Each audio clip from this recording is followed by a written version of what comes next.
Ja, grüß euch beieinander und einen Sackrischgurn.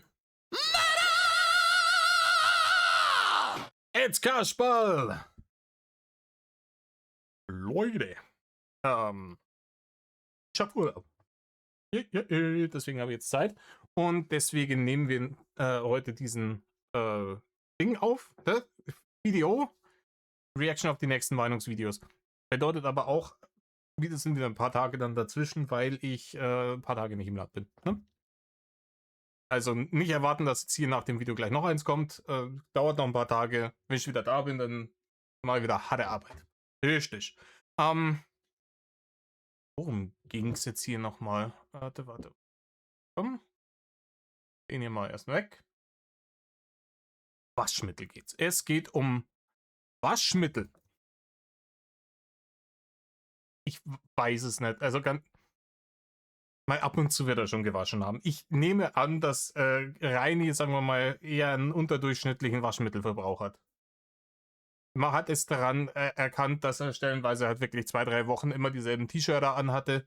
Ist selten gewaschen worden. Übrigens, wunderbares Ding. Hier haben wir das spätere Outfit des Wanderdrachen. Ne? Diesen Pullover, den kennen wir aus der Tigi Staffel. Viel auch hier vorm Hauptbahnhof auf dem Zarenstein und so weiter und so fort. Während der Zeit, immer wenn immer wieder am Bahnhof oder in der Bahn die Kinderfäustchen geflogen sind, dann war meistens das hier die Uniform der Wahl. Richtig. Aber jetzt schauen wir mal, was er uns erzählt über Waschmittel. Dementsprechend hockt's euch her, Sammermire, reißt euch eine Häube auf, denn mir ginge einer den Reiner. Metal Leute, Metal und Servus. Servus und ein herzliches Willkommen beim Drachen. Heute mit einem weiteren Meinungsvideo.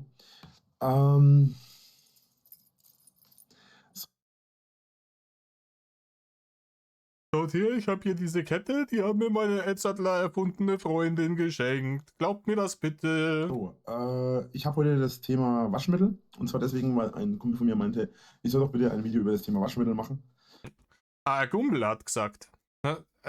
Nein, dir ist einfach nur der Nippes ausgegangen. Du hast jetzt hier andere Klamotten an als im Video davor. Dementsprechend ist in deiner Griffreichweite ist dir der Nippes ausgegangen und dann bist du irgendwie durch die Schanze gewongelt und hast geschaut, worüber kann ich noch ein Video machen. Und dann hast du diese Scheiße da fabriziert. Ne? Da hast du zufällig das Waschmittel da stehen sehen, das wahrscheinlich noch eine Flasche ist, die Rita wahrscheinlich noch gekauft hat damals. Und denkst du, ole, easy going, Waschmittel, let's go. Und ich habe mir jetzt Folgendes überlegt. Waschmittel gibt es ja verschiedene Varianten. Es gibt Reini, es gibt flüssig und Pulver.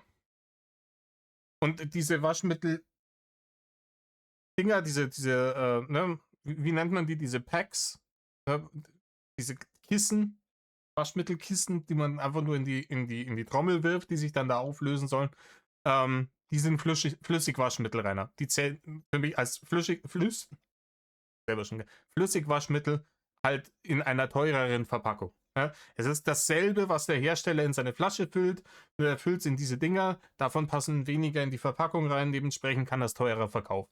Das sind die 3 Optionen. Red weiter. flüssiges Waschmittel, es gibt Waschmittel in Pulverform und ich bin der Meinung, ich habe das sogar schon in so einer Art Pad-Form gesehen. Dann nimmt man das ganze Pad und schmeißt es einfach in die Maschine mit rein. Normalerweise hat man an der Seite von der Maschine erst so eine Öffnung, wo man das reinkippen kann. Sonst werden viele sagen, das ist doch ein Weichspüler. Nein, das ist tatsächlich ein Waschmittel. Ja, Rainer, man hätte es auch lesen. Erstens, es sagt ja keiner. Du hast es ja bisher noch nicht lange genug in die Kamera gehalten, als dass man es hätte lesen können, was da drauf steht, Rainer. Ja, was denn? Vollwaschmittel. Vollwaschmittel. Vollwaschmittel, Allah.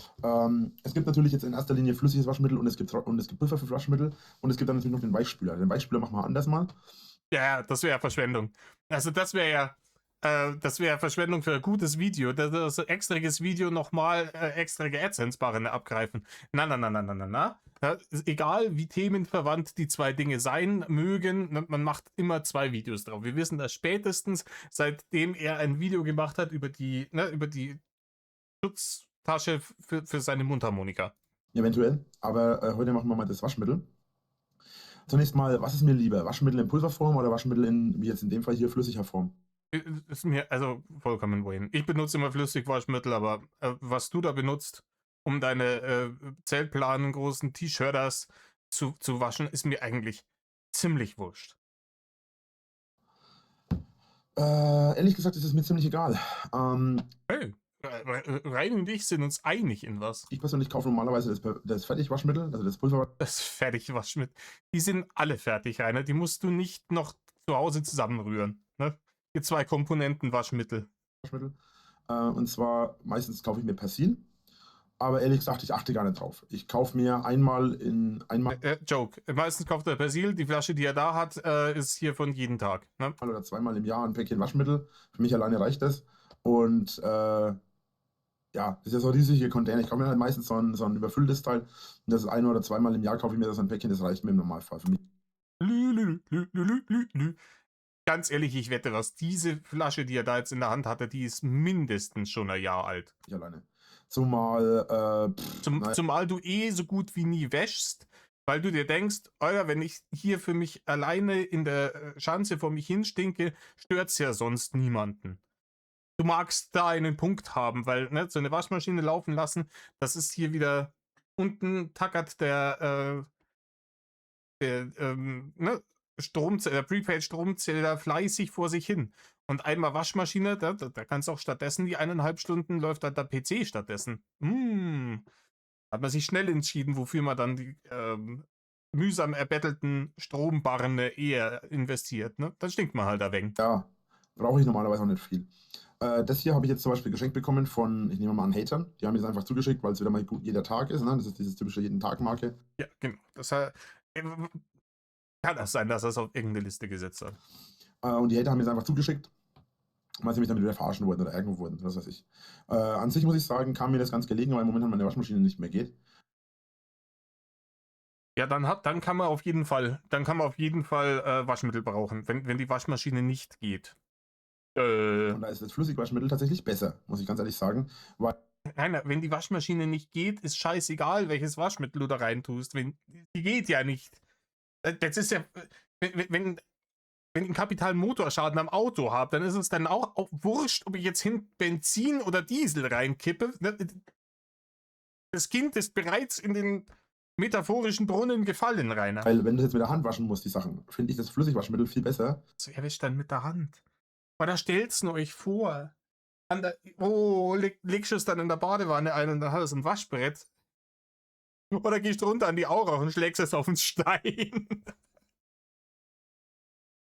Weil es ist eben schon flüssig. Man muss nicht irgendwie jetzt hergehen und muss es erst einreiben und alles, was man beim trockenen Waschmittel machen muss, sondern man muss es. Ja, Rainer, aber du musst trotzdem ne, das Waschmittel, also das Wasser mit dem Waschmittel drin, musst du trotzdem einarbeiten in die Klamotten. Das ist der Grund, warum in der Wäschetrommel in der Waschmaschine so diese kleinen Pyramiden-Dinge da rauskommen, ist die Waschmaschine macht das darüber. Wenn es nicht in der Waschmaschine ist, musst du es tatsächlich einarbeiten, damit der Dreck rausgeht. Es zählt nicht einfach nur die Waschmaschine, die Badewanne voll zu machen, die Klamotten rein, Waschmittel drauf, einmal umrühren, damit es sich schön verteilt hat und das so stehen zu lassen. Die Wäsche ist danach nicht sauber. Sie ist halt nass. Einfach nur drüber kippen, ordentlich das Zeug in den Behälter, wo man es wäscht, oder in meinem Fall wasche ich es im Waschbecken. Im Waschbecken, Rainer. Ein einziges deiner Zeltplanen-T-Shirts passt in dieses Waschbecken rein, dann ist es voll. Wäschst du die einzeln dann? Ziemlich großes Waschbecken ist und alles, und da wasche ich das dann ohne Probleme, dann passt die Sache. Das hätte ich zu gerne gesehen, wie du das im Waschbecken wäschst. Aber, naja, es ist halt bei jedem auch anders. Und ich persönlich finde das Pulverwaschmittel extrem unangenehm, weil dadurch, dass das Flüssigwaschmittel direkt einwirken kann, muss man das Pulverwaschmittel erst ein bisschen aufreiben, dass es halt eben von der Pulverform in die Flüssigform übergeht und dann erst richtig anreibbar ist. So, ansonsten muss ich ganz ehrlich sagen, ich bin ein typischer Mann, denke ich. Da ich auch zu dieser Gruppe gehöre, hoffe ich doch nicht. Ne? Ich hoffe, dass du ein sehr atypischer Mann bist. Ansonsten müsste ich Leuten wie Jetenica recht geben und das mag ich nicht. Ne? Der will ich nicht. Ich glaube weiter, dass du sehr atypisch bist, dass die typischen Männer eben nicht die Dinge tun, die du tust, gerade Frauen gegenüber. Ne? Äh, Viele in der Link-Woken-Bubble wollen es immer so hinstellen, dass sowas wie du, der ungefragt irgendwie Gemächtbilder an Frauen schickt, die er fast nicht kennt und permanent irgendwelche Belästigungen im Internet abzieht, dem anderen Geschlecht gegenüber, dass so jemand wie du typisch ist für unser Geschlecht und ich möchte das nicht glauben. Ne? Ich glaube nicht, dass das der Fall ist. Denke ich, wohlgemerkt, weiß ich nicht, denke ich. Ich bin ein Ja, was du so denkst, typischer Mann, was Waschmittel angeht. Mir ist es egal, wie es aussieht. das ist auch ein Satz, der nicht oft gesagt werden kann. Ne? Ich bin ein typischer Mann, was Waschmittel angeht. Mir ist an sich auch egal, wie es riecht. Eigentlich interessiert mich nur eine Sache. Ne, ich mag schon. Also keine Ahnung, ne, das soll schon gut riechen. Also mir ist es sehr wichtig, wie das Waschmittel riecht, weil ich laufe mit den Klamotten den ganzen Tag rum und wenn das dann irgendwie nach Kuhodel stinkt, fände ich jetzt nicht so schön. Und zwar interessiert mich die Sache, dass Billig muss sein, Rainer. Sag's, wie es ist. Ist auch überhaupt gar keine Schande dabei. Wenn ich zwei Waschmittel habe, die beide ähnlich gut riechen und beide gleich gut waschen und das eine kostet die Hälfte, nehme ich das. das Waschmittel funktionieren muss. Mehr interessiert mich am Waschmittel nicht. Deswegen ist es für mich uninteressant. Ist es Wasser, ist es flüssig, ist es trocken, ist es ein Pulver, ist es ein Pad, ja, keine Ahnung. Ansonsten, es gibt Ansonsten. jede Menge verschiedene Waschmittel. Bei Weichspüler achte ich auf den Geruch tatsächlich, aber Weichspüler ist halt wieder so die Sache, ist es halt auch der Weichspüler. Ich weiß nicht, keine Ahnung. Ich halte Weichspüler für ein nur sehr begrenzt einsetzbares Produkt. Ne? Es soll der Weichspüler theoretisch für alles schlecht sein. Ne? Also wenn man Handtücher damit wäscht, soll es angeblich so sein, dass das dann nicht mehr so viel Wasser aufnimmt oder so, keine Ahnung. Ich benutze selten Weichspüler, aber ich benutze es halt für so Sachen auch wie Badteppich oder sowas, den habe ich gerne weich und Wolldecken oder so, ne? Was man halt seltener mal wäscht, weil es ja angeblich soll es ja die Struktur vom Stoff angreifen. Waschmittel kann von mir aus auch geruchlos sein, weil es bringt mir hinterher nichts. Wenn ich einen Weichspüler reinhau, riecht mein Zeug sowieso nach einem Weichspüler und nicht nach einem Waschmittel. Von daher ist es eigentlich immer ganz gut. Ich muss aber auch sagen, in der Waschmaschine, das ist immer den Umkehrschluss, ne? Ich habe ja gesagt, Flüssigwaschmittel, so wie das hier, ist cool, wenn man mit der Hand wäscht. Was wiederum aber nicht cool ist, finde ich jetzt, ist der Weichspüler das Flüssigwaschmittel in der Maschine. In der Maschine gibt es, Maschine. naja, es gibt die Möglichkeit, so Sachen reinzuhängen in die Waschmaschine, die damit Du hängst Sachen. Hä? Du hängst Sachen in die Waschmaschine rein. gewaschen werden, wo dann das Flüssigwaschmittel reinkommt, kann ich nicht sprechen, das Muss ich ihm geben, ne? Über Flüssigwaschmittel bin ich vorhin selber gestolpert. Flüssigwaschmittel kommt dann da rein und dann wird es dann, das sind so Kugeln meistens, und dann wird es mitgewaschen. Ich persönlich muss aber sagen, ich bevorzuge tatsächlich in der Waschmaschine selbst, bevorzuge ich Pulverwaschmittel. Boah, ich kann echt nicht mehr, ich bin echt gerade, tut mir leid, ich bin heute zu Ich check's nicht, warum. Ich kann das Flüssigwaschmittel ja oben in diese Schublade, wo ich das Pulverwaschmittel reintue, genauso reintun wie. Das hat ja immer noch den Vorteil, dass es sich schneller in dem Wasser auflöst und deswegen früher seine Waschwirkung da entfalten kann. Also im Zweifelsfall würde ich immer, also, aber egal. neben der Spur. Also in der Maschine bevorzuge ich Pulver anstatt flüssig, weil, naja, ich habe meine 2 Kammern plus die Kammer für den Weichspüler, da haue ich das alles rein, dann mache ich zu, dann geht es an. Bei Flüssigwaschmittel bin ich mir immer nicht sicher, ob das so Ja, geht. bei dir aber nicht, weil wir ja gerade gehört haben, ist deine Maschine jetzt kaputt. Wir sind wieder an dem Punkt, ne? Es ist wieder irgendwas kaputt. Funktioniert. Ich kann es natürlich auch da reinkippen, aber irgendwie habe ich immer das Gefühl, das funktioniert nicht richtig. Ja, irgendwie habe ich das Gefühl, dass du einen Schlaganfall hast, wenn du hier die Backen wieder über die Schultern schmeißt. Und das direkt in die Maschine geben, finde ich auch immer irgendwie merkwürdig. Und ich habe das eine Zeit lang auch nach meiner Schule, als ich angefangen habe zu arbeiten, habe ich das auch ein bisschen gemacht. Damals habe ich ein bestimmtes Waschmittel gehabt, was speziell für schwarze Sachen gut geeignet ist. Oh, ganz toll. Ganz tolles Ding. Speziell für schwarze Sachen, aber der Pulli ist doch eigentlich gar nicht schwarz. Was man was man für schwarze Klamotten besser gebrauchen kann. Aber ich muss ganz ehrlich sagen, ich weiß nicht, ehrlich gesagt. Das ist richtig. Da gebe ich dir 100% recht. Du weißt nichts. Du weißt überhaupt gar nichts. es ist schon so, dass mir der Flüssigwaschmittel wirklich für Handwaschen ist mir das lieber. Für Pulver. Ich weiß es nicht, keine Ahnung, wahrscheinlich sind da viele öffentlich-rechtliche dabei, aber es gibt auch sicher auch irgendwelche Formate, wo man Flüssigwaschmittel und Pulverwaschmittel und diese Pads irgendwie gegenüberstellt und irgendwie so ein Testvideo draus macht. Ich weiß, die öffentlich-rechtlichen sind da beim Reacten immer so ein bisschen schwierig, aber es gibt sicher auch nicht öffentlich-rechtliche Videos, auf die man problemlos reacten kann. Da hätte man ja zu diesen ganzen Themen sich Videos raussuchen und drauf reacten können. Und vielleicht auch die eigene, ne, Meinung, ja, angeblich Fakt ist bei ihm, vielleicht immer dagegen abgleichen zu sagen, oh, so ist das. Also ich hätte immer gedacht, es wäre anders. Ne? Na, so, ne, das zu harte Arbeit. Und so weiter, finde ich, ist es besser in der Maschine. Gut, das ist so. Nach Red Bull schmecken darf es nicht. Das ist das Wichtigste. Ne? So, wie es riecht, vollkommen wurscht. Darf bloß nicht nach Red Bull schmecken. Das war jetzt erstmal meine Meinung zu dem Ganzen.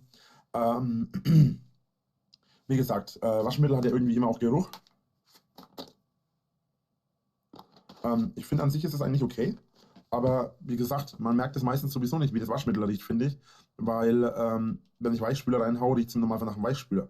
Ja, Rainer, und wenn ich keinen Weichspüler reinhaue, dann hätte ich schon gern, dass die Wäsche danach trotzdem gut riecht, Rainer. Du kannst jetzt deine 4 Augenbrauen hochziehen, so viel wie du lustig bist, aber Und das ist ja ganz logisch eigentlich, weil auf die Art und Weise, dass es doch nach Weichspüler riecht, naja, da geht man halt nach dem Geschmack oder nach dem Geruch. nach dem Geschmack, ne? Kann man sich vorstellen, dass der Reini dann da ist und an sein T-Shirt dann nuckelt. Also Geschmack im Sinne von, was man am liebsten riecht. Und Geschmack im Sinne von, was man am liebsten. Okay, komm. Ich weiß, wie er es meint. Das ist einfach dumm. ja, deswegen kann es mir eigentlich egal. Er sagt, ja, da geht man nach dem Geschmack, im Geruch, aber man hätte auch einfach sagen können, dann geht dann danach, was am besten riecht, Rainer.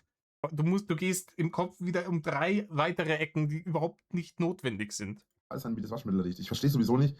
Ich meine, ich verstehe, warum es riecht. Ja? Weil Waschmittel besteht ja aus verschiedenen Substanzen. Bitte, Entschuldigung. Waschmittel besteht aus verschiedenen Rainer, hör auf, dich zu entschuldigen. Wir wissen alle, dass du es nicht ernst meinst. Substanzen. Und da ist klar, dass es auch nach irgendwas riecht oder duftet. Aber es ist letzten Endes schon sehr seltsam. Ladies and Gentlemen, letzten Endes, dass es irgendwie so einen wirklich intensiven Geruch hat. Ich weiß nicht, ob das wirklich parfümiert ist, ob das Waschmittel auch parfümiert ist, keine Ahnung. Aber wenn es parfümiert ist. Ja, Rainer, das ist parfümiert. Und ich habe dir erklärt, warum.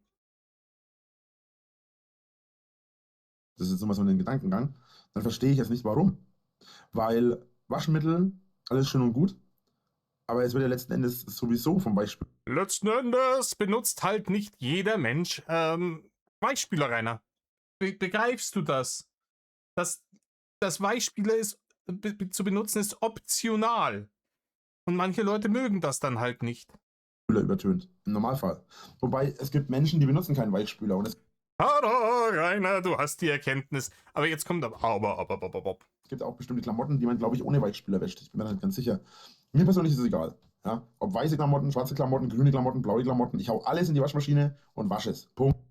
Ja, keine Ahnung. Ich hab legit, ich glaube, ein weißes T-Shirt. 99% meiner RZ-Shirter ist irgendwie schwarz. Und da gibt sich das Problem nicht.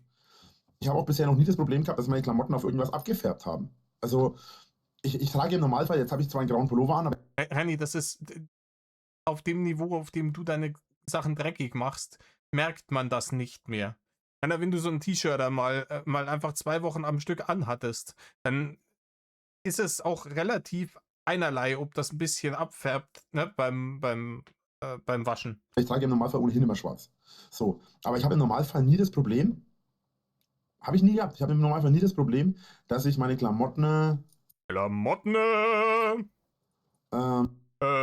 Rainer? Klamotten. Neu waschen muss. Das Problem habe ich nie gehabt bisher. Quatsch, neu waschen muss, Blödsinn. Ja, Rainer, bitte. Drück kurz auf Pause. Ordne dich im Kopf. Oder mach weg, was dich hier gerade ablenkt, Rainer. Ich habe noch nie das Problem gehabt, dass meine Klamotten. Keiner Klamotten. Jetzt habe ich vergessen, was ich sagen wollte. Du wolltest Klamotten sagen. Du hattest noch nie das Problem, dass deine Klamotten nur auf irgendwas anderes abgefärbt haben. Ja, lass drin, Rainer. Ne? Harte Arbeit und so weiter. Schneiden, rendern, hochladen. Jetzt habe ich, tut mir leid, jetzt habe ich den Faden gerade komplett verloren. Oh, den werde ich jetzt bestimmt auch wieder nicht wiederfinden. Hier rechts ist der Pause-Button im OBS. Das ist der Pause-Button. Wenn irgendwas ist, da kann man da draufklicken. Und dann kann man sich kurz den Schädel sortieren und sagen, okay, nee, da war ich. Und dann wieder Play-Button und hurra, die Gams. Egal. Also, Endfazit für das Video, für die Folge heute. Ja, ich bin gespannt. Endfazit. 2 Minuten lang, ja, Waschmittel. Tolle Sache. Riecht, aber schmeckt nicht nach Red Bull. Flüssigwaschmittel bevorzuge ich für Handwäsche und andere, also Pulverwaschmittel bevorzuge ich für Waschmaschine beispielsweise selber. Ja. Diese Pads, ich weiß, es gibt solche Pads auch, die habe ich noch nie benutzt, ehrlich gesagt. Ich weiß, es ist die. Ja, die sind halt Scam. Das ist ein Flüssigwaschmittel in einer anderen Verpackung, in der man praktisch dann weniger Waschmittel zu einem höheren Preis verkaufen kann. Die sind halt Scam. Die gibt, oder ich glaube, dass es die gibt. Kann auch sein, dass ich das jetzt mit Spülmaschinentabs verwechsel, das glaube ich aber nicht. Aber es kann möglich sein, also ich habe schon solche so ganz weiche gesehen, die kommen komplett in die Waschmaschine rein. Da gab es ja damals auch irgendwann einmal so einen Trend, wo ein paar Leute auch ex gegangen sind, wo siehst du, wie viele von den Dingern man sich ins Maul stopfen kann. Das ist richtig schlau. Da ist auch wieder, also das Komitee hier, das die Darwin Awards verteilt, die sind an dem Tag, haben die Überstunden gemacht. Habe ich noch nie benutzt, kann ich also nichts zu sagen. Und die Spülmaschine und die Waschmaschine bevorzuge ich natürlich deswegen, weil es natürlich schneller geht. Ich muss aber auch ganz No shit, Rainer. No shit, Rainer. Ich find's auch besser, eine Waschmaschine zu benutzen, anstatt meine Hände. Auch bei der Spülmaschine. ehrlich dazu sagen, Entschuldigung, Spülmaschine. der Trockner, ich habe ja auch einen Trockner, ich benutze den Trockner eigentlich nicht. Ich benutze auch sehr selten einen Trockner. Ganz, ganz, ganz selten. In Ausnahmefällen. Ne? Benutze ich nicht. Nur im Winter, wenn ich irgendwelche Klamotten habe, die dringend gewaschen oder getrocknet werden müssen, haue ich sie in den Trockner. Ansonsten haue ich das normalerweise auf den Ständer und Ich hänge die, weiß, soll man nicht machen, aber ich hänge die im Heizraum auf, im Winter. schmeiße das bei mir in meine Waschküche und da wird es dann normalerweise in Ruhe getrocknet. Trocknet es dann in der Luft eigentlich normal und dann kann ich das anziehen, 1, 2 Tage später. Spätestens im Winter braucht es mal 1, 2 Tage, im Sommer hänge ich es raus an die Wäscheleine. Passt. Also ich habe damit nie ein Problem gehabt bislang.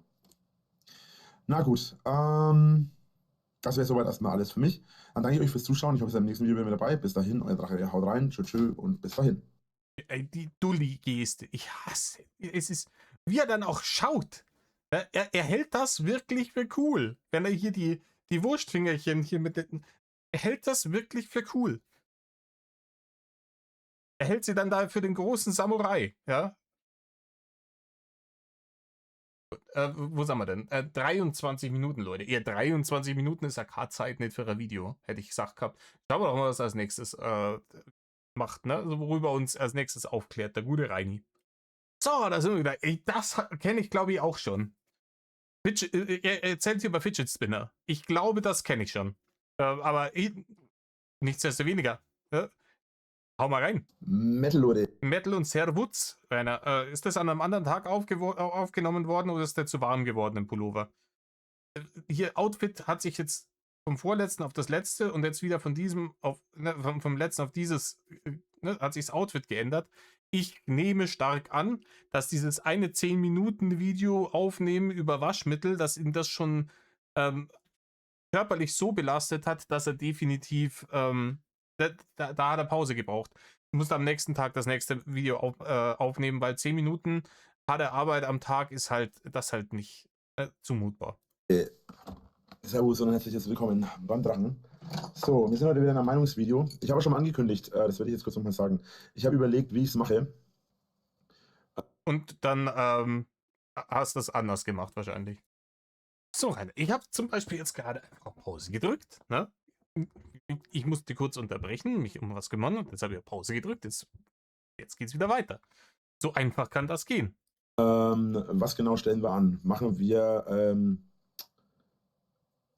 es so, dass wir in Zukunft nur noch eine Folge raushauen, zumindest vorübergehend? Oder machen wir das so, dass wir weiterhin... Es ist ihm echt schon wieder zu viel Arbeit geworden. Hier 2-mal am Tag sich für 10 Minuten dahin zu hocken und seine saudämliche, nichtsnutzige Meinung ins Internet zu furzen. Das ist jetzt schon zu harte Arbeit. Unfassbar. Der Workload muss reduziert werden, aber dafür geht die Qualität runter. Genau. Krieg weniger, aber dafür ist schlechter. Schau mal, wie es ausgeleuchtet ist jetzt auch schon wieder. Ne? Wie Arsch und Friedrich. 2 Folgen pro Tag machen. Ich habe eigentlich überlegt, bis zum Wochenende zu warten, bevor ich 2 Folgen pro Tag rausnehme, sondern noch eine Folge. Aber ich habe momentan so einen Stress, jetzt kommen den ganzen Tag wieder Idioten. Ich hab so einen Stress, es kommen den ganzen Tag Idioten. Ne? Alter, es ist wirklich so. Rainer, du hast keinen Stress. Du bist ein Arbeitsloser. Rainer, es geht hier um ein Format, wo ein Video 10 Minuten dauert im Schnitt.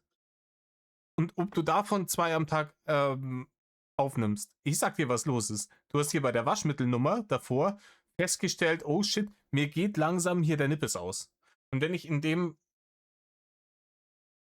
Takt weiter diese Meinungsvideos raushaue, dann sitze ich Ende des Monats ohne irgendwas, worüber ich Videos machen kann da und dann muss ich wieder über die Haters reden. Und das will ich ja nicht, weil ich will ja den Leuten versuchen klar zu machen, dass die nicht mein einziger Content sind. Doch, sind sie. Beweisstück A, du hast sie hier auch schon wieder erwähnt. Ja? So viel Stress, es kommen immer mehr Idioten. Wenn die Ferien rum sind, bei uns in Bayern gehen die noch ein bisschen. Und die Ferien wieder rum sind, dann ist vielleicht wieder weniger los bei mir. Dann kann ich vielleicht auch wieder ein bisschen mehr unternehmen. Ja, Rainer, wenn in Bayern die einen Ferien aus sind, dann gehen irgendwo anders die nächsten Ferien schon wieder an. Es sind fast eigentlich immer irgendwo Ferien in Deutschland. Ja, muss ich halt mal gucken. Also ich denke spätestens dann, also sagen wir so in 2 Wochen oder was spätestens, dann kommt wieder jeden Tag 2 Folgen vom Meinungsvideo. Ja, ganz sicher, Rainer. Würde ich Geld drauf wetten, dass das passiert. Ja? Aber ich hoffe, ihr nehmt mir das nicht übel, dass ich jetzt das vorübergehend mal so mache. Also. Das ist mir eigentlich relativ wurscht. Ich nehme es dir übel, dass du jetzt hier so eine Räuberpistole erfindest, um es zu begründen. Was ist heute das Thema bei Meinungsvideos? Ihr habt es schon aus dem Titel wahrscheinlich. Ich will mal eigentlich das nicht reinschreiben, weil ich euch nicht spoilern möchte, aber man muss es ja fast reinschreiben. Ja, Rainer, man sollte in den Titel des Videos reinschreiben, worum es geht. Ne? Schon allein, weil es vielleicht manche gar nicht interessiert. Rainer, schluck runter. Ne?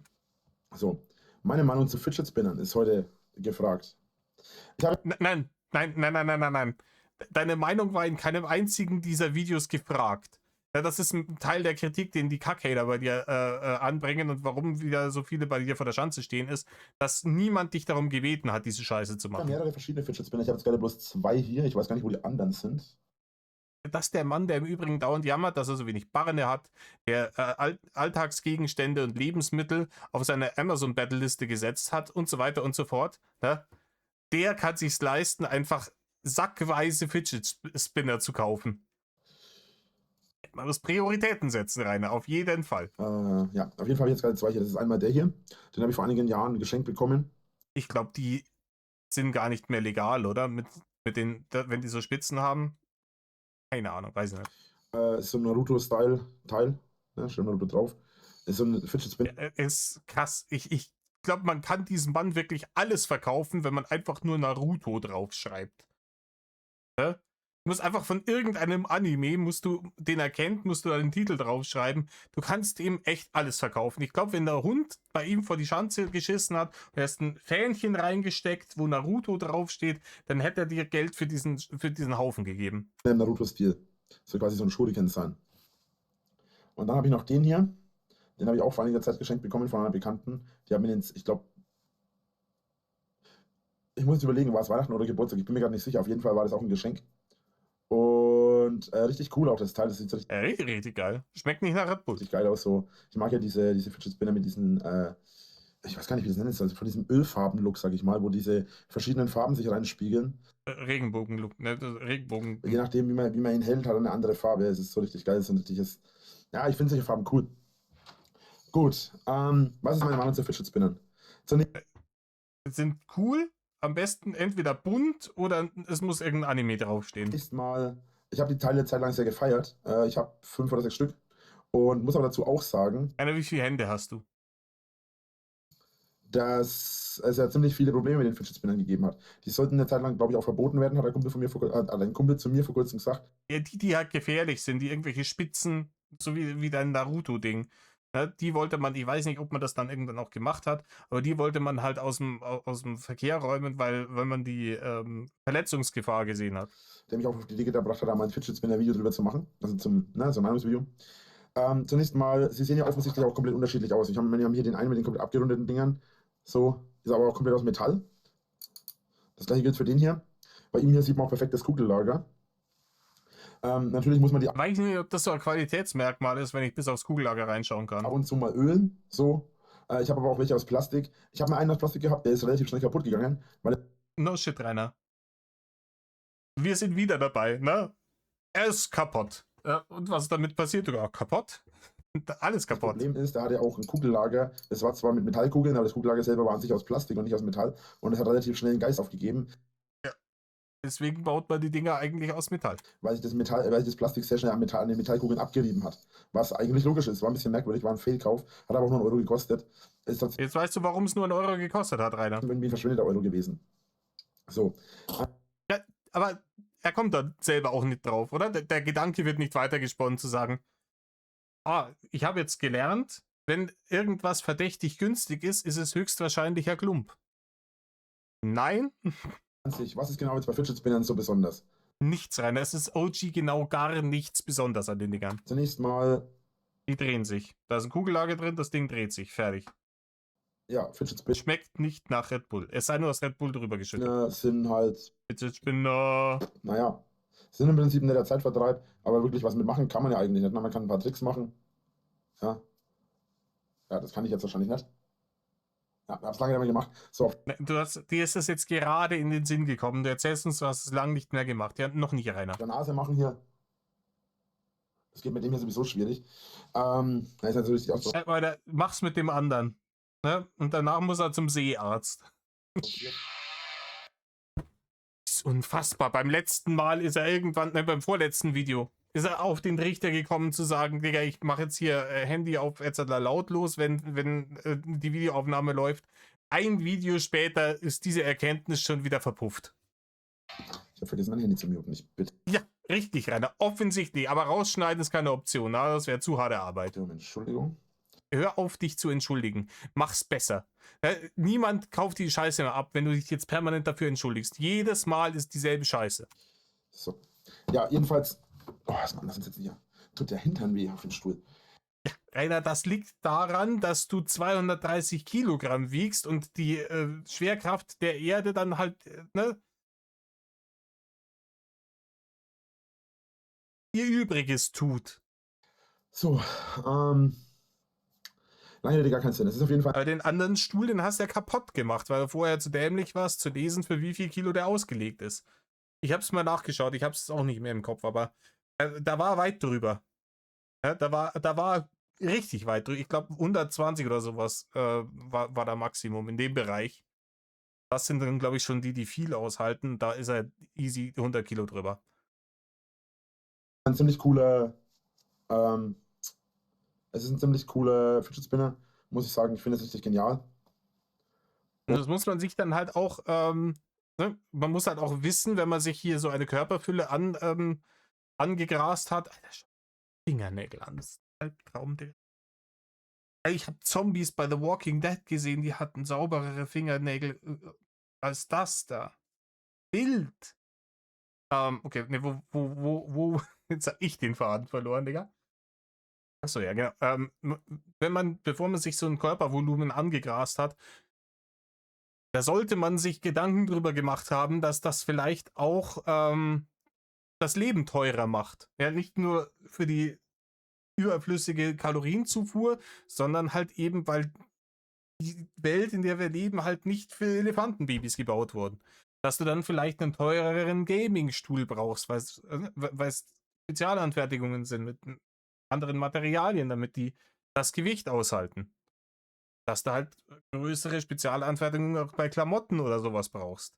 Dass du, wenn du irgendwo hinfliegen würdest, nun ist bei ihm ist irrelevant, ja, außer auch Madeira, haben wir gelacht, dass wenn du irgendwo hinfliegen willst, dass du unter Umständen halt 2 Sitze dafür buchen musst. Und so weiter und so fort. Oder in die Business Class hochgehst.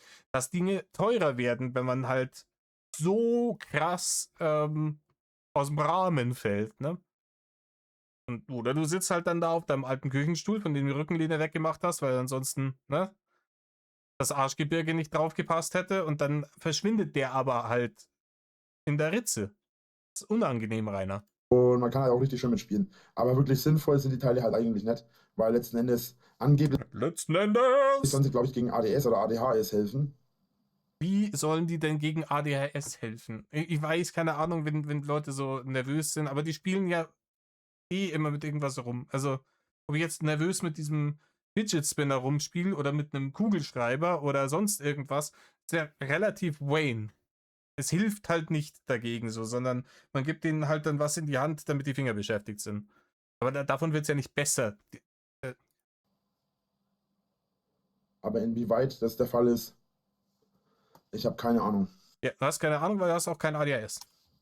Ah, das fängt schon wieder gut an. Jetzt kommen Du hast HDS, Rainer. Du hast Hagel-Dom-Syndrom. schon wieder so ein paar Vollidioten. Heute Wir sind wieder Vollidioten. Er will ja nicht über die Haters reden. ist echt wieder, ich muss wieder mal meine Liste weitermachen, sorry. Ja, sorry, ist absolut alternativlos. Die muss er genau jetzt weitermachen und das muss auch genauso im Video drin bleiben. Also es sind 3 Personen, männlich, circa, wie viel Uhr haben wir? 15 Uhr. Jetzt wird's eine sehr, sehr, sehr genaue Zeitangabe sein. Ne? Er sagt circa und dann kommt eine auf die Minute genaue Zeitangabe. 53. 53, Digga. Nein. 58, Rainer. 58 ist die magische Zahl bei dir im Kopf. Ja?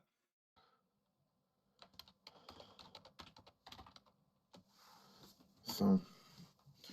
Gut. Und ich, keine Ahnung, mit dieser ADHS-Nummer, ich habe jetzt auch sehr, sehr viele Informationen zwangsläufig jetzt dazu bekommen. Und viele Leute beschreiben das so, als wenn man einen PC hat, auf dem ganz viele Tabs gleichzeitig laufen, dass der dann langsamer wird. Und das ist halt bei ihm nicht der Fall. Bei ihm ist halt einfach die Rechenleistung so gering, dass sie mit einem Tab schon überfordert ist. Das ist der Punkt. Ne? Und das ist der Unterschied, ob du Hageldom bist oder ob du irgendwie ADHS hast. Und er hat keine ADHS.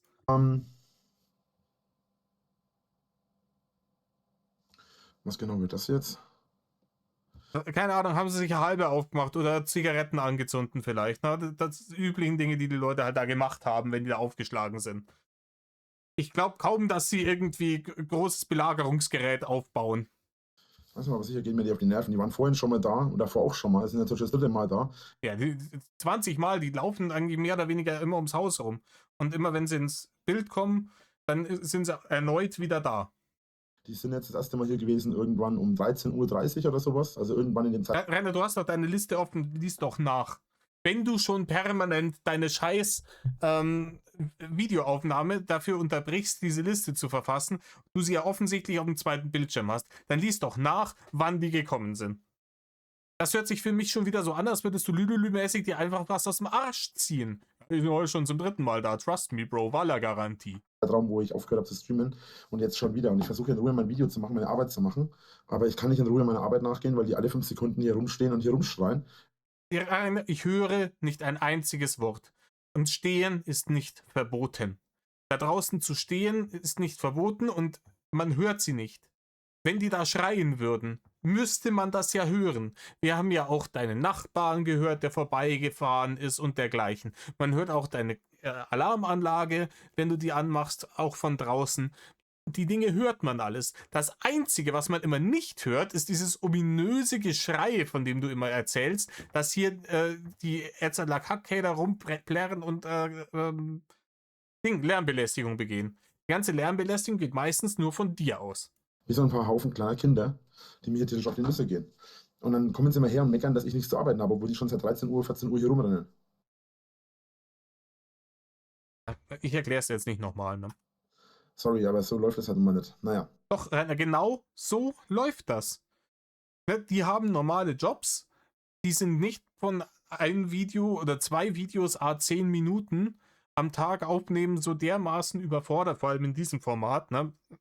dass sie dann von einem extrem stressigen Alltag berichten würden, sondern die haben ihren normalen Arbeitsalltag und wenn sie frei haben, dann überlegen sie sich, was machen wir? Und dann setzen die sich in ihr Auto, der wo fährt und fahren zum Reini, weil sie sich denken, hier schauen wir uns mal an, ob das hier wirklich so ein fürchterliches Albtraumhaus ist, wie alle immer behaupten. Und dann sind die da und dann stehen die da draußen, schreien offensichtlich nicht, weil sonst würde man sie hören, trinken ihr Bier, rauchen eine Zigarette und dann schleichen die sich wieder. Und vielleicht kommt eine halbe Stunde später dann die nächste Gruppe und du behauptest, die wären dieselben gewesen. Oder vielleicht waren sie auch gar nicht da und du hast sie mal wieder erfunden. Kommen wir zurück zu Fidget Spinner. Ja, jeder Fidget Spinner ist anders. Oder Nein, Rainer, nicht jeder Fidget Spinner ist anders. fast jeder Fidget Spinner natürlich. Nein, auch das nicht, Rainer. Dieses Ding mit der zweite, der nicht Naruto Fidget Spinner ist mehr oder weniger eigentlich so ein Standardding. So sehen die allermeisten aus. Es gibt immer noch die gleichen. Ich habe von mehreren Leuten gehört, die so Shuriken-ähnliche haben wie ich. Ich habe aber auch welche gehört, die scharf sind an der Seite. Also meiner ist ja stumpf, ne? Also hier. Ja, Rainer, wenn es aus Metall ist, kannst du auch einfach anschleifen, aber ich würde es dir nicht empfehlen, ne? Wenn du an deinen Fingerspitzen hängst. Ja, ich kann auch richtig draufdrücken. Hier. Man könnte ihn mit Sicherheit schärfen. Aber wofür? Ja, wofür? Wäre eine dumme Idee, Rainer. Ja. Ich sehe darin keinen Sinn, das zu schärfen. Das ist für mich ein Spielzeug und das soll es auch bleiben. So, ich habe kein Interesse daran, da irgendwie, weiß der Geier, was draus zu machen. Habe ich kein Interesse dran. So, darüber hinaus, was gibt es zu sagen? Also, die Fidget Spinner sind natürlich ganz coole Dinger, weil die halt einfach nur auf Kugellager basieren. Ganz schweigend davon, ne? Wenn Rainer es schaffen würde, diese Kanten scharf zu machen, dann hat er vorgehabt, sie stumpf zu machen. Also wenn er versucht, die wirklich scharf zu machen und das vorhat, dann sind die danach stumpfer, als sie jetzt schon Ja? sind. Das ist im Prinzip einfach nur eine Dreiecksform. Warum? Weil er nämlich genau gar nichts kann. Oder ich habe auch schon welche mit Vierkanten gesehen.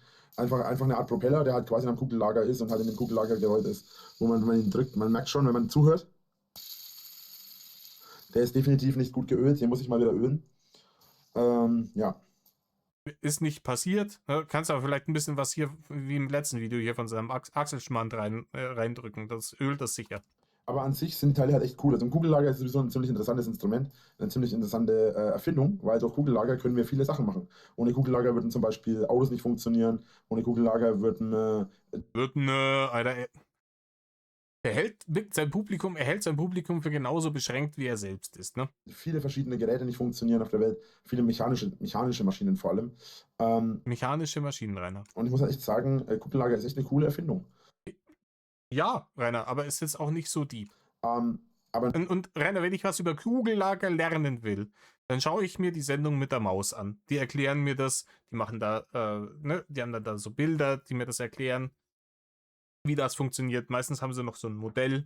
Ja, da kann sogar jemand wie du noch was lernen. Ja, das hier ist vollkommen Fidget Spinner, so ein Spielzeug irgendwie, ich weiß nicht. Man kann sich auch einfach ein Kugellager, kann man sich eigentlich in jedem Baumarkt besorgen, glaube ich. Ich Müsste man in jedem Baumarkt, und wenn nicht bei jedem Baumarkt, dann zumindest beim Mechaniker oder sowas, kriegt man auf jeden Fall ein Kugellager her. Oder man macht es weg und baut ihn einfach irgendwo aus. Ja, gerade du hast irgendwo Kugellager ausgebaut. Genau. So schaust du aus. Er baut sich Kugellager irgendwo aus. Ja, jetzt. Der Rainer, der sagt, ich brauche mal wieder ein Kugellager, und dann geht er hin auf den Schrottplatz, wunderbar, und dann presst das mit der Hydraulikpresse raus und dann wird da hier die ganze Nacht durchgeschweißt. Im Hintergrund läuft die Melodie vom A-Team. Ne?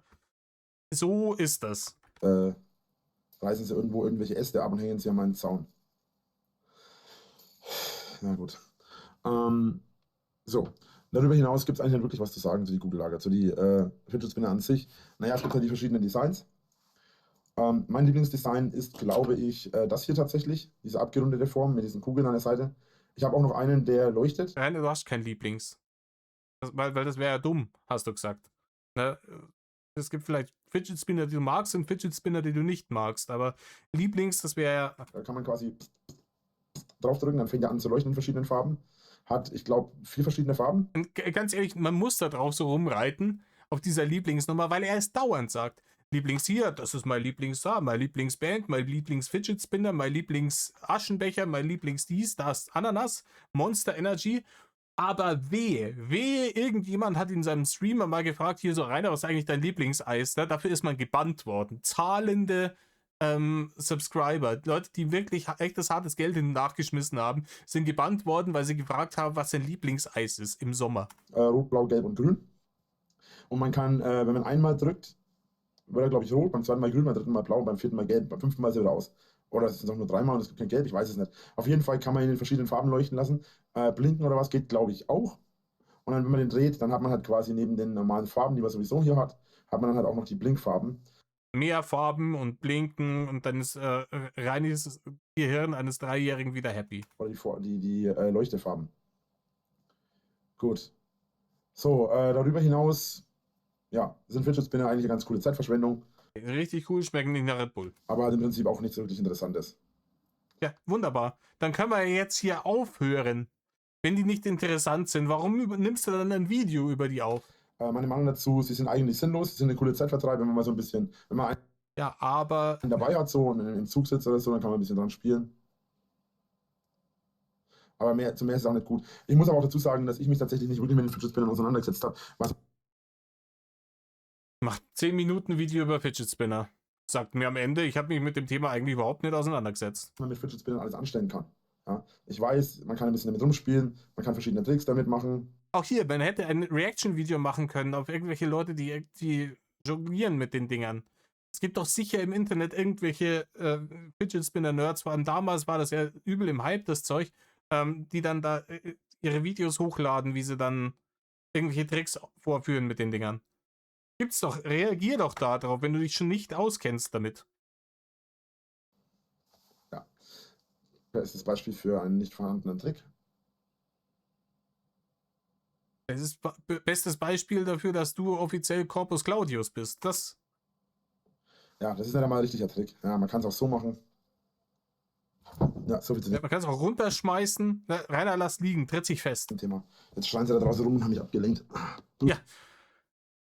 Die Haters, die haben sie nicht gehört, Rainer. Niemand hat da draußen rumgeschrien. Ja? Du hast versagt. Es ist deine Schuld, dass das Ding runter. Niemand anders kann da was dafür. Ja. Diese Affenschulter. Ausrede. Spielt ja auch keine Rolle. Auf jeden Fall. Doch, spielt eine Rolle. Es spielt eine Rolle. Es ist mal wieder, es beweist mal wieder, was für einen Charakter du hast. Und was du für einen Charakter hast, ist das Grundproblem in diesem ganzen Ding, dass sich das Drachengame schimpft. Darum geht's. Also, es ist echt ein Problem, wenn man. Ja, das heißt, Jetzt Bluescreen angesagt. das ist wieder am Tor rum. Oh, jetzt rütteln sie am Tor. Aber jetzt hat aber. Aber Rainer, ganz, ganz schnell bei der Pinea anrufen. Hier, Herr Müller. Aber mit Blaulicht. Am Tor gerüttelt haben die. Da braucht man dann aber auch keinen Prozess mehr. Die Gemengelage ist eindeutig. Die kann man praktisch an der Wand von der Bulldog-Halle kann man die gleich hinstellen. Ne? Aber Problem, weil die Pinea macht ja wieder ihren Job nicht. Ich habe die Polizei angerufen vor 1,5 Stunden. Ich habe die Polizei Ja, vor 1,5 Stunden waren die noch gar nicht da. Das Video dauert keine 10 Minuten. angerufen vor 1 Stunde, vor einer halben Stunde. Und die sind immer noch nicht da. Die haben halt was Besseres zu tun, Rainer. Na gut. Und ich habe keinen einzigen Schrei gehört von denen, wie sie rumschreien angeblich. Dementsprechend glaube ich auch, dass die Nummer mit dem, dass sie am Tor gerüttelt haben, genauso erstunken und erlogen ist. Also halt die Fresse. Du hast halt einfach mal wieder 3-mal, laut eigener Aussage, heute die Polizei für nichts angerufen. Für genau gar nichts. Und jedes Mal, wenn die tatsächlich gekommen sind und nichts war, hättest du das eigentlich bezahlen müssen. Die hätten ja jedes Mal direkt eine Rechnung ausstellen müssen. Hier, bitte sehr, Herr Winkler, da unterschreiben Sie mir jetzt den Erhalt von dieser Rechnung. Sagt der Einsatz, der hat so und so viel gekostet. Zu zahlen bis. Jedes Mal. Wie gesagt, ich sage überhaupt nichts, wenn bei dem jemand über den Zaun tatsächlich drüber steigt und versucht, irgendwie in sein Haus reinzukommen. Dass du da die Bullen anrufst, ist auch vollkommen klar. Aber wenn die da draußen stehen, ihre Zigarette rauchen, ihr Bierchen trinken und vielleicht, wenn es hochkommt, mal Herr Winkler, kommen Sie raus, machen Sie Fanmanagement, wir wollen jetzt ein Poster kaufen, rufen. Dafür hat man die Bullen nicht anzurufen. Vor allem nicht, wenn man sie selber dazu provoziert hat, herzukommen. Also, ich danke euch fürs Zuschauen. Verdammt. Ich danke Ja, jetzt lasst halt bleiben dann, Rainer, bitte. euch fürs Zuschauen. Ich hoffe, ihr seid beim nächsten Mal wieder Oder lasst dir ein paar Finger wachsen, die keine Daumen sind vielleicht. mit dabei. Bis dahin, euer Drache. Und haut rein. Tschüss. Tschö, Rainer. Wo sind wir denn? 50 Minuten. So, ist ganz gut. Das nächste ist hier nochmal ein kurzes Video. Das dauert hier 6 Minuten, 38 Sekunden. Es geht jetzt um seinen Fliegenpatscher. Oh, hat er sich rasiert. Oh. Rainer, nicht machen. alles, was möglichst viel von deinem Gesicht versteckt, ist immer gut. Ich würde mir an deiner Stelle vielleicht noch so einen falschen Bart hinkleben. Metal Leute, Metal und Servus, Rainer. Servus und ein herzliches Willkommen beim Drachen. Heute mit einem neuen Meinungsvideo. Heute geht es um Fliegen. Aber hier, das muss doch vorher aufgenommen worden sein. Weil da lebt doch der Stuhl wieder. Ist das nicht hier in chronologischer Reihenfolge, Herr Spiegeldort? Okay, nee, komm. Fliegenbratscher, Rainer, let's go. Klatschen. Spaß macht's, der geistreichste Spaßmacher der Saison. Ja, die irresten Sachen fallen mir mal ein. Wobei ich Ist zum Schreien, Rainer. Dass die dich hier nicht bei dieser Impro-Comedy-Show, die da damals auf Amazon Prime lief, dass sie dich da nicht angefragt haben, ich wundere mich bis heute. Ich wundere mich bis heute, wie das hat passieren können. so geben muss, dass es nicht mir eingefallen Hier Mirko Nonchev und wie sie nicht alle heißen. Hier Bully Herbig und sowas. Die Leute laden sie ein. Aber hier so ein komödiantisches Genie wie einen Rainer Winkler, den nicht einzuladen. Ich hoffe, dass da in der Redaktion auch wirklich hier mal Köpfe gerollt sind, Digga. dass es so ein Kumpel eingefallen. Ich soll einfach mal was über Fliegenklatschen machen. Ja, Agumbel hat ihm. Komm, halt die Fresse. Agumbel hat ihm gesagt, er soll was über Fliegenklatschen machen. Ein Hater hat dir gesagt, du hast einen an der Klatsche. Das ist vielleicht passiert. So, zunächst mal, was ist eine Fliegenklatsche? Ihr klatscht's auch gleich, aber kein Beifall, der. Was ist eine Fliegenklatsche? Wir sind wieder auf dem Niveau hier von der Tasche für die Mundharmonika.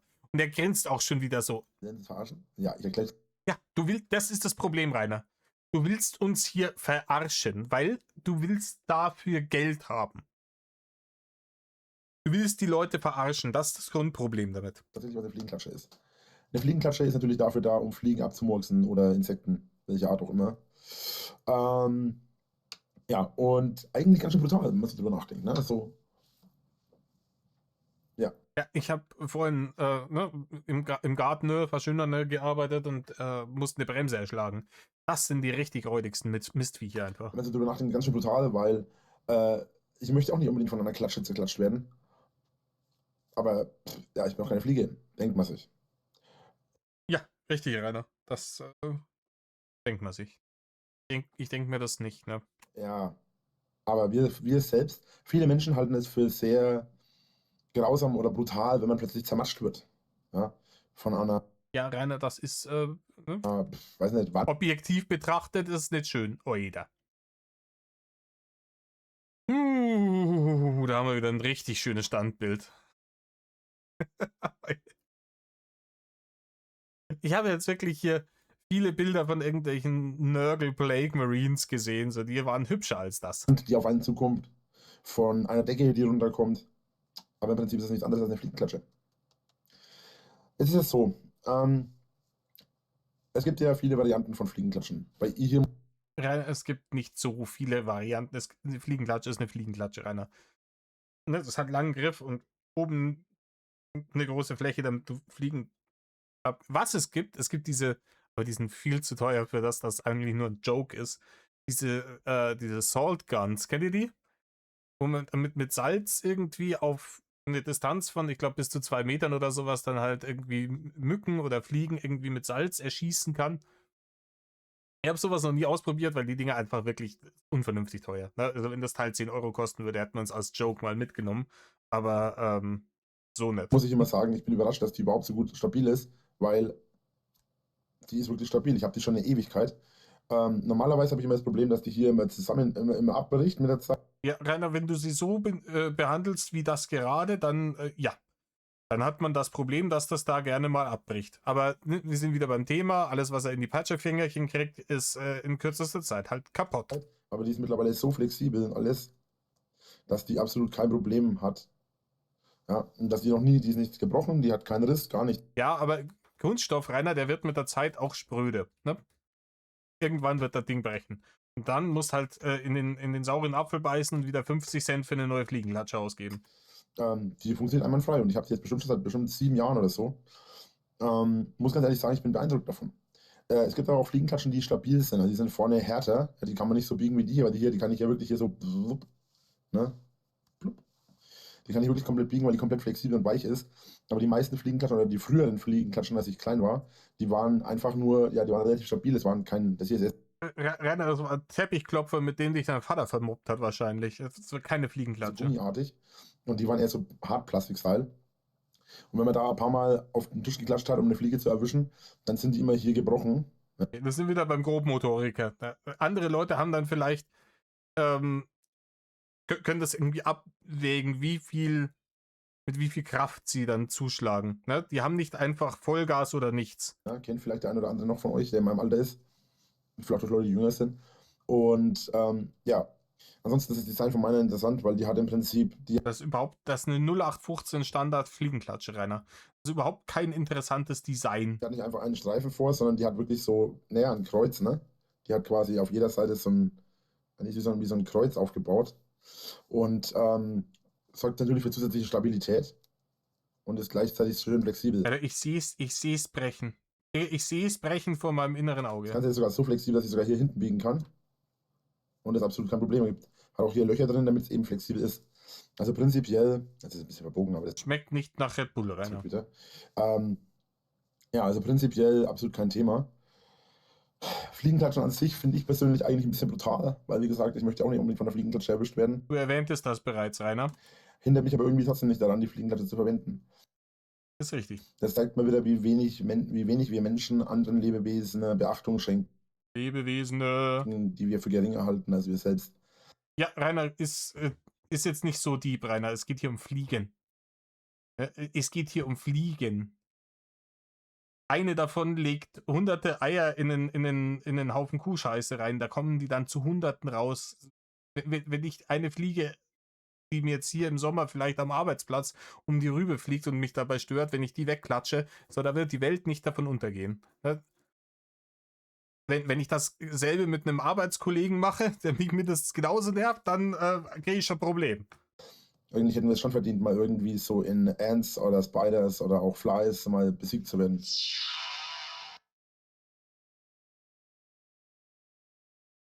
Einatmen, ausrasten. Ich habe es gewusst, die ganze Zeit ist Ruhe, die ganze Zeit. Und kaum bin ich am Ja, wenn du es gewusst hast, warum hast du es nicht auf lautlos geschalten, Rainer? Aufnehmen, kommt eine Nachricht rein. So.